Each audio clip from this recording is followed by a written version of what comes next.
Hello good morning. संसारको विभिन्न कुना काप्चा सात समुद्र पारी 10औं तला घरबाट मेरो भिडियो हेर्दै हुनुहुन्छ भने आजको मेरो दिन यसरी सुरु हुन्छ गाइस। बिहान बिहान मर्निङ वाक गर्दैछु गाइस। यता फेउताल छेउतिर आछु, पारी रानी बन्छ सरर तल फेउताल वारी म छु। यता एकछिन बसेर अब सरर अरू ठाउँ नै घुम्छु म। कहाँ के देखिन्छ सबै सरर देखाउँछु। यस्तोमा हिँड्न नि आनन्द आउँछ। यस्तो गुम्बाभित्र हिँड्नु पर्यो, एकछिन भयो नि सरर हिँड्नु पर्यो। मलाई फेरि यो सिधा बाटोमा हिँड्न आनन्द आउँछ कि यस्तो सिधा यो बाङ्गो टिङ्गो भन्दा यो सिधा बाटोमा हिँड्न सजिलो हुने। त्यही भन्दा पनि फेरि यो बाटो नि फेरि सिधै रहेछ, अलिअलि बाङ्गो नि छ। फेरि के गर्ने गाइस, सिधा हुँदा हुँदै बाङ्गो नि हुनुपर्ने रहेछ कहिले कहिले जिन्दगीको गोरेटोमा। सधैँ सिधा भएर नि साध्य लाग्न, कहिले कहिले यस्तो बाटो जस्तै बाङ्गो नि हुनुपर्छ गाइजहरु।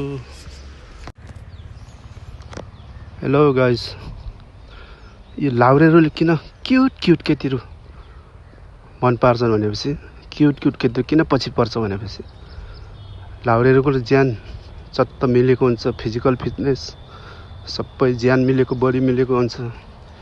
त्यही भएर क्युट केटीहरू लाउरेको पछि लाग्छन् गाइस। लाउरेको पछि लाग्नु कारण नै छ फेरि पछि फेरि बुढेसकालमा फेरि सुगर ड्याडी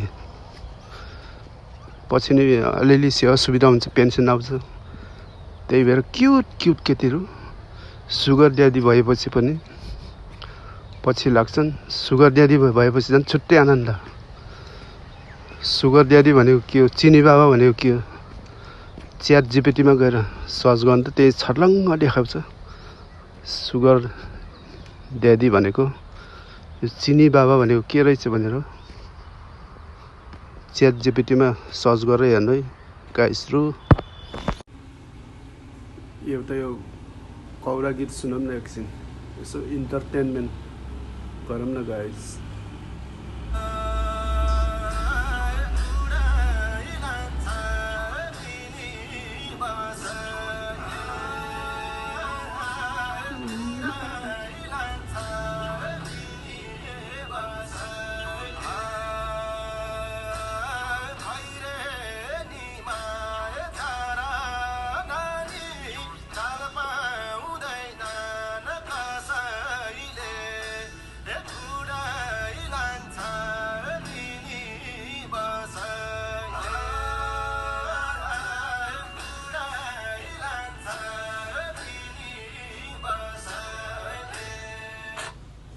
त्यस्तो खैरेनीमा झारेर मिनी बसमा उडाइ लाने कहिले होला गाइस, गाह्रो छ।